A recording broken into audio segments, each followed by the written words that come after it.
To be able to render millions of trees and still have a large number of variations, we need low poly models. For example, a plane with 4 vertices, which we get if we import image as a mesh plane. I got the textures by rendering the trees from my Smart Trees asset pack. These are the most detailed procedural CG trees ever created, made to be super close to the camera, but more about that in my next video.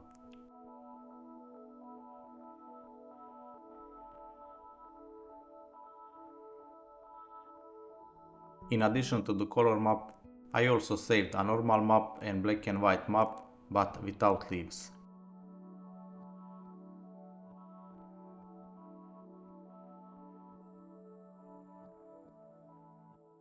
Just playing with the tree texture look more like a sticker than a 3D model. But with a few nodes in the shader editor, it can look almost like a real 3D model. You can find more details about this method in this video. This is in short.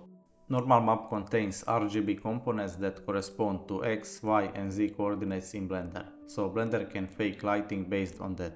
With the normal map, it looks like the plane reacts to the light. In reality, when lights go behind the tree, thin and organic objects like leaves are partially transparent. We can get this effect by mixing our shader with a translucent shader, and for the factor we can use black and white map that separates only the leaves. For this, I use the tree map minus the chunk. That's why I saved the black and white map without the leaves. Now we only have leaves. With color M, I can control how much I want the translucent effect to be visible. Now our tree reacts to light, even if the light source is behind the tree. This is a comparison.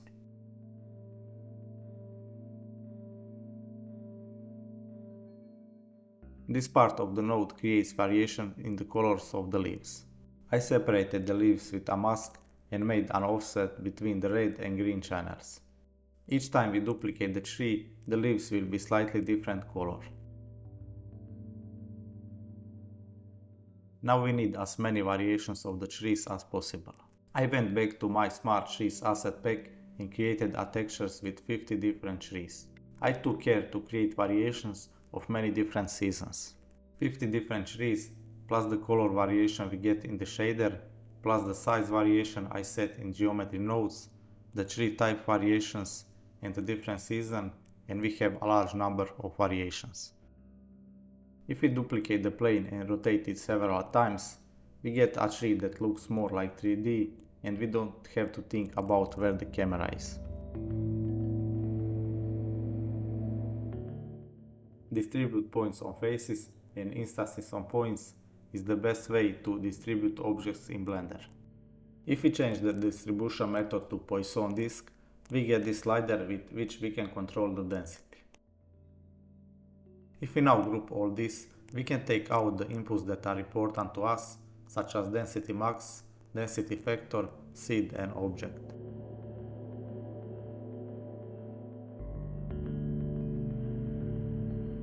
Now we can duplicate the same group 50 times, change the tree in each group, connect everything together with join geometry node and take out the sliders that we want.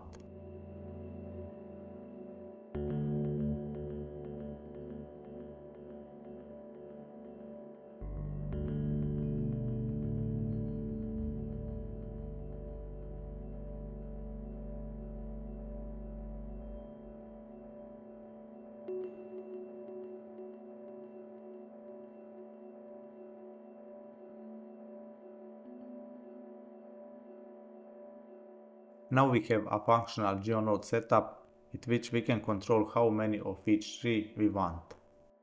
Did you know that we can control the shader from the geometry nodes modifier?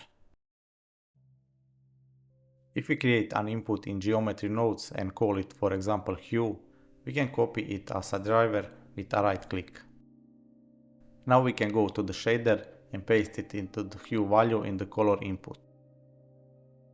We can no longer change that value in the shader, but we can in the modifier tab.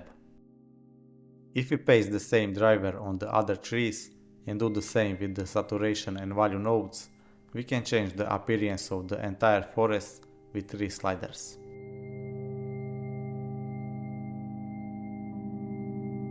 The final node setup looks complicated, but in reality isn't. End users have a simple slider and they don't need to know what's in the background. Finally, we have a simple but powerful asset package that you can download from the links in the description. After downloading asset pack, you will get this folder, and inside this folder is Blender file. Right click, copy objects, and we can now open new Blender file. I will delete all these objects and I will go with right click and paste object. All this is in one collection, and I will now close this collection and we can maybe rename this. And now I will just disable this in viewport and in render, because when we import this in our scene, we also import all these trees and the geometry node modifier. Now we can use this geometry node modifier in any object, so we can go with Shift A and Mesh Plane. Under Modifier tab and click here Geometry Nodes, and we can now load this low poly trees geometry node. Press N and we can now type here maybe 200. So now this plane is much bigger, so we need to go with Ctrl A, apply scale. And now you can see that this works, so we can go to render preview, just quickly change lighting. I will select here maybe sky texture. First problem we see here is these black parts, so we need to go to render tab, and under light path we need increase transparency maybe to 100. And we can now back to geometry node modifier, and we can now just quickly play with this. You can just click and drag this mouse down, and you can select multiple objects. So you can, for example, type point 1 here. And if you go up, you can see some options here. So this is density max, or like overall density. So if you now, for example, change this to 0.05, which is half of this value, we will just remove half of each of these values here. Subdivide this, right click subdivide, and let's make some hills here.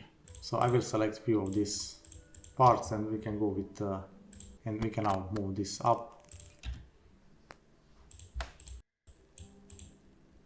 But I also want to add some of these autumn trees to add some color variation here. Ctrl A and apply scale again. And you can see that now our trees look better, they back to normal size. We want to create a road, for example, here. For now, just disable this in viewport, and now I will go to weight paint, and now I can paint where I want my road. This is brush size, and we can now just start painting here. So we now create this vertex group, so we can maybe call this road. We need apply this vertex group we created. We can do this if we click on this flag and change from density factor to vertex group. So we can now select this road vertex group.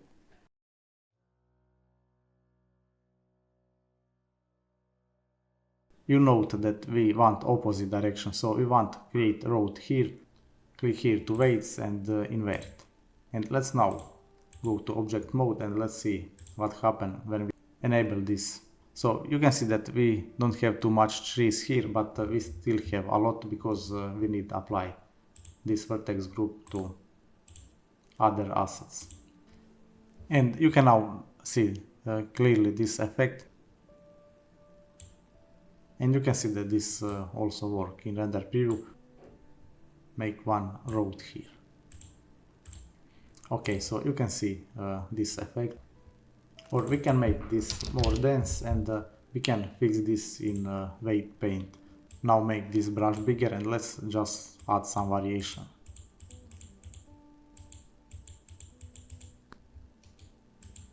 So with weight paint and this vector, you can control overall density of trees. But let's say we want to change color to all these trees. For example, if we go with value of 0.3, if we go on left, we get more like brown pink orange color, and if we go more up, for example 0.7, we get more like blue green effect.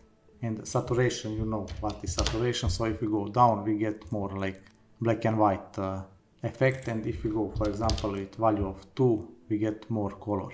And this value is brightness, so if we go with maybe 0.1 we get like dark forest. So if we go to 2, it looks like we have fresh snow here. So we get something like ski center, and you can see that this is like not too complicated but very effective add-on. More volumetry here, and you can see that this react pretty good on any lighting condition. Let's try maybe with this one.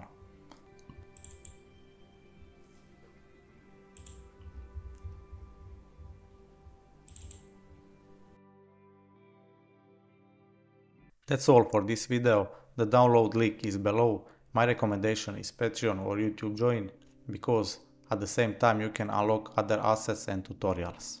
And you can also find this on Blender Market if you just want to buy this product. Thanks for watching, and stay in touch for the trees intended to be closer to the camera.